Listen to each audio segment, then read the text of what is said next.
So the latest episode of Arrow finally revealed exactly what the Genesis project is and what Damien Dhark's endgame is. Please note this video contains spoilers up until Season 3 Episode 20 and possibly for the rest of the season, as I'm going to be making some predictions and exploring some theories. So Oliver and Felicity get a tip from John Constantine that there is a shaman in Hub City that can give Oliver some magical assistance to be able to combat Damien Dhark's magic. Now, Hub City is of course in the comics the city from which Ted Kord comes from. Ted Kord is of course the owner of Kord Industries and the former employer of Felicity Smoke. Ted Kord is of course the second Blue Beetle and is also a longtime friend of Booster Gold. The Blue Beetle gets his power from the Kajida, or the Blue Beetle Scarab. The Scarab is a living weapon engineered by the Reach millennia ago. The Scarab came into the possession of an ancient pharaoh. It was then found by archaeologist Dan Garrett, who was of course the first Blue Beetle before Ted Kord. Now besides Ted Kord, Hub City is also the home of the investigative reporter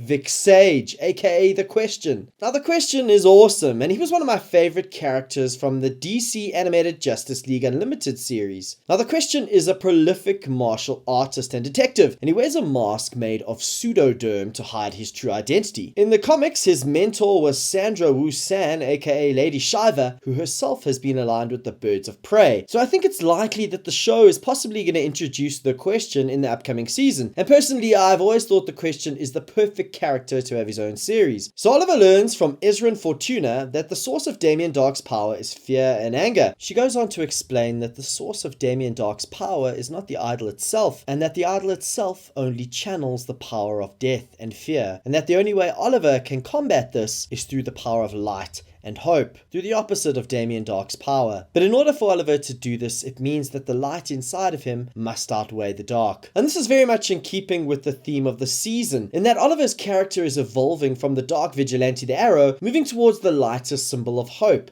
the Green Arrow. Now the character of Ezrin Fortuna is a new character created for the show. She also interestingly goes on to explain that Damien Dhark's decision to live in Star City is no coincidence, and that he chose it because there is a nexus to another plane of existence. There is also a similar nexus on the island of Lian Yu. Ezrin Fortuna tests Oliver's resistance to this dark magic, and he himself gets a glimpse into the darkness of his soul. He remembers all the horrible things that have happened to him, his mother's shocking death at the hands of Deathstroke, and his father's suicide, to name a couple. Interestingly, we see a flashback of Tiana's eyes flashing yellow, presumably on Lian Yu, repelling Baron Rita's magic. And we similarly see Oliver's eyes flash yellow as he's able to repel Damien Dhark's magic. It's also interesting how Ezrin Fortuna explains that magic is the manipulation of primordial energies. I think it's awesome that they're introducing other planes of existence and magic on Arrow, and I personally hope we get to see a lot more, and especially of characters such as John Constantine and possibly Zatanna. But it's possible that she's being saved for the upcoming Justice League Dark movie, similar to how Blue Beetle is being saved for the rumored Blue Beetle Booster Gold team-up movie, which is said to be in development by Greg Berlanti, who of course is the executive producer of Arrow, Flash, Legends of Tomorrow, and Supergirl. So Andy Diggle finally pushes John too far this time by colluding with Damien Dhark to kidnap his wife and daughter, and basically puts John in a position where he has to kill him. We also find out why Dhark wanted Lila, and that is to obtain the Rubicon, which Lila had embedded under her skin. Now the Rubicon will allow Dhark to have control over the world's nuclear missiles, and essentially bring an end to the world. But he's also built a dome under Star City, which will essentially serve as an ark for the chosen few in the wake of the planned nuclear apocalypse. And of course, Thea is already being held captive in this Genesis dome. So it's going to be interesting to see how Oliver and the rest of the team manage to save the world and rescue Thea. So there you have it! Hope you enjoyed this video. If you did, please like and then share it. I post lots of videos every week on comic book, movies, TV, including Star Wars, Game of Thrones, and other blockbusters, so why not subscribe? Thanks again. Cheers for now.